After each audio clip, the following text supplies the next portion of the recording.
حضرت نوح علیہ السلام کی قوم اور کشتی۔ بسم اللہ الرحمن الرحیم۔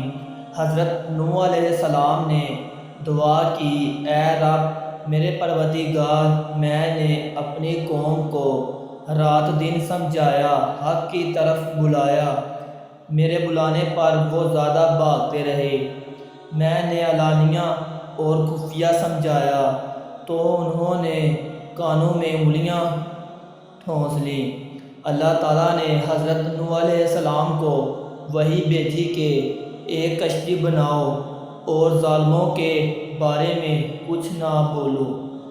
اللہ کے حکم کے مطابق آپ علیہ السلام نے کشتی تیار کرنا شروع کی۔ کچھ لوگوں نے مذاق کرتے ہوئے پوچھا، اے نوح کیا بنا رہے ہو؟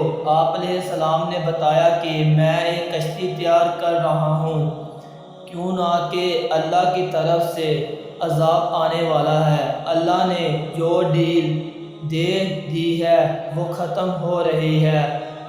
جب وقت آئے گا ہر طرف پانی ہی پانی نظر آئے گا، صرف وہی بچے گا جو اس کشتی میں سوار ہوگا، جو بت پرستی سے توبہ کرے گا، گناہوں سے معافی مانگے گا، اس کو اس کشتی میں جگہ ملے گی۔ لوگ بولے، اے نوح یہ زمین تو خشک ہے، ایسے آثار بھی نہیں ہیں کہ اتنا پانی ہو جائے کہ کشتی تیرنے لگے۔ نوح کا تو دماغ ہی چل بسا ہے۔ حضرت نوح علیہ السلام اس قسم کی باتوں سے بالکل مایوس ہو چکے اور اصلاح کی کوئی امید ہی نہیں نظر آ رہی تھی۔ جب کشتی بن کر تیار ہو گئی تو لوگ کشتی میں غلاظت آ کر پھینک دیتے۔ کشتی میں کوئی ایسی جگہ نہ تھی جہاں غلاظت نہ ہو۔ کافر غلاظت پھیلانے کے لیے کشتی کے اندر جایا کرتے تھے۔ یہ ان کا معمول بن چکا تھا۔ ایک مرتبہ ایک کوڑ کا مریض بھی اپنے ناپاک مقصد کے ساتھ کشتی کے اندر گیا۔ اس کے سڑے ہوئے جسم کا ایک حصے پر کچھ غلاظت لگ گئی۔ کچھ دیر بعد اس نے دیکھا کہ جہاں غلاظت لگی تھی وہ حصہ اچھا ہو گیا۔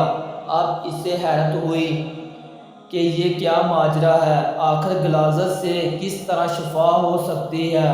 پھر وہ کشتی کے اندر داخل ہوا اور غلاظت پوری طرح سارے جسم پر مل لیا تو دیکھا کہ وہ بالکل تندرست ہو گیا۔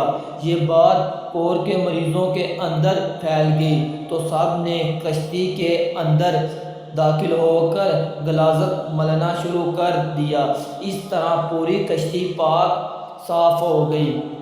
حضرت نوح علیہ السلام نے اللہ سے دعا کی، اے رب لوگوں نے میرا کہنا نہیں مانا، ایسے شخصوں کی پیروی کی جن کے مال اور اولاد نے ان کو زیادہ نقصان پہنچایا۔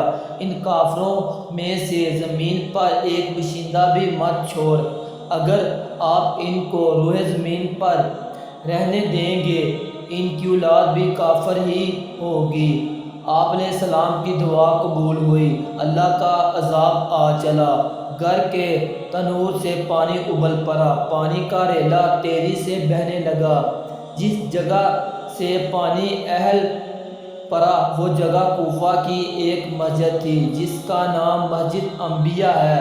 دوسری طرف آسمان پر خوفناک سیاہ بادل چھانے لگے۔ حضرت نوح علیہ السلام نے دیکھا کہ زمین سے چشمے پھوٹ رہے ہیں۔ حضرت نوح علیہ السلام نے کہا کہ یہ عذاب کی علامت ہے۔ کافر کہنے لگے کہ طوفان تو آتے رہتے ہیں، بارشیں ہوتی رہتی ہیں، یہ تو کوئی نئی بات نہیں ہے، کچھ دیر بعد موسم بدل جائے گا۔ دیکھتے ہی دیکھتے ہوا کا تیز جھونکا آیا جس سے ہر چیز مل گئی۔ پھر پانی برسنا شروع ہوا۔ بارش میں اتنی شدت تھی جیسا کہ آسمان نے اپنے تمام دروازے کھول دیے ہوں۔ حضرت نوح علیہ السلام نے ایمان والوں سے کہا کہ کشتی میں سوار ہو جاؤ۔ اللہ تعالیٰ نے فرمایا کہ ہر قسم کے جانوروں کا جوڑا بھی کشتی میں سوار کر لو۔ حضرت نوح علیہ السلام نے اللہ کے حکم کی تعمیل کی، ہر جانور کا جوڑا سوار کر لیا گیا۔ کشتی میں ایک علیحدہ جگہ پر سب جانوروں کو باندھ کر دیا گیا۔ طوفان چلنے لگا، بارش سے ندی نالے اور زمین پر پانی بھر گیا، پھر زمین کے ہر حصے میں پانی بہنے لگا۔ اب حضرت نوح علیہ السلام کا جہاز تیرنے لگا، پانی اونچا ہو رہا تھا۔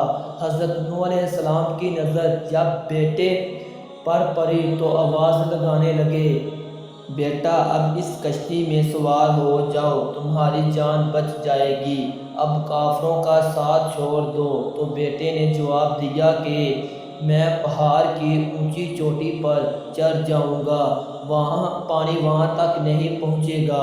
تب حضرت نوح علیہ السلام نے اللہ سے اپنے بیٹے کے بارے میں سفارش کی کہ میرا بیٹا ڈوب رہا ہے، یہ تو میرے ہی خاندان کا ہے، تیرا وعدہ سچا ہے۔ اللہ نے فرمایا کہ وہ تیرے خاندان والوں میں سے نہیں ہے، تیرے گھر والے تو وہ ہیں جو تجھ پر ایمان لائے ہیں۔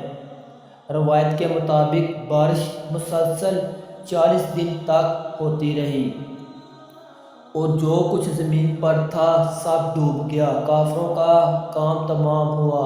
جو لوگ حضرت نوح علیہ السلام پر ایمان لائے تھے وہ کشتی میں سوار ہو کر بچ گئے۔